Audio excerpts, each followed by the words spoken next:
Hello Internet!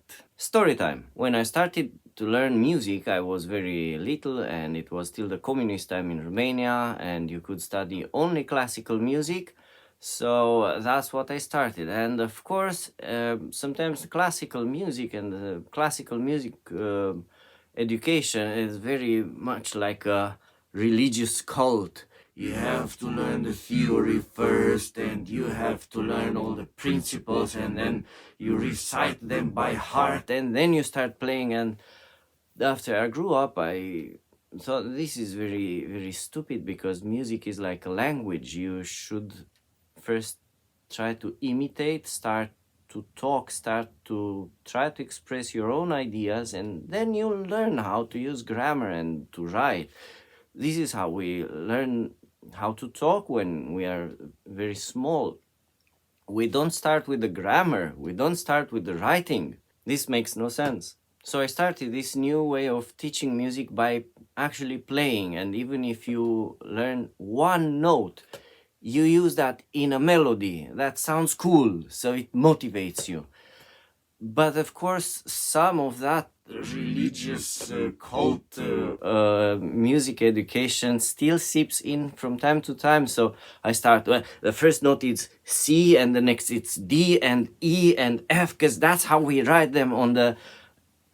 But it's not good. And I see now, because my youngest pupil has just 5 years and I started with C, went very well, and then with the D, you have to press the first and the third piston, and he has way too small hands to do that comfortable. Rethinking why the next lesson after C should be D, just because how you write on the notes, could be something, if you learn trumpet, could be something that it's comfortable to play on a trumpet. So now this is for smaller pupils or for teachers who has small pupils that find it difficult to press one and third piston at the same time. This should be the second lesson. So this is like the additional first and 1.5 lesson 1.5. I look at my materials I have online and I have rock and I have pop, I have some electronic music, and I don't really have any bossa nova. I think it's time to make this lesson 1.5 bossa nova. Magic time again. Ta-da! So we start with C, the first note we learned, without pressing anything, and the rhythm is like jingle bells. Sing with me. Jingle bells, ta ta ta. That's the rhythm. Next one, the middle piston, which is a B, and we play the same rhythm. And then we play the first note, C, long, the second note, B, long, and C again. So the whole melody is like this.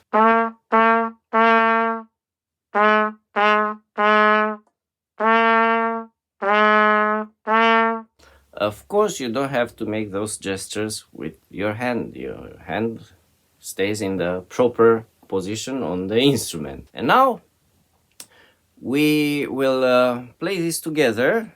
And I invited in this melody a very, very nice saxophone player, Artem Juliev. I hope I didn't butcher his name very bad. His channel is here if you want to subscribe. He is teaching a little bit more advanced jazz and saxophone, but his lessons are very useful also for trumpet. For me, I enjoy very much the content of his channel. Okay, let's start.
And of course, as usual, we have a PDF and a MuseScore file and an MP3 for free download, link in the description.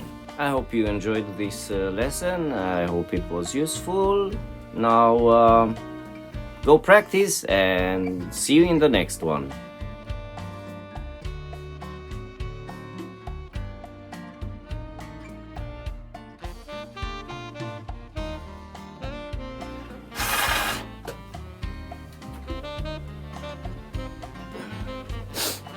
Oh, still filming, still here, you're still watching, thanks. If you like Trumpet and you would like to express your love for Trumpet through your fashion choices, feel free to buy a t-shirt like this or like that.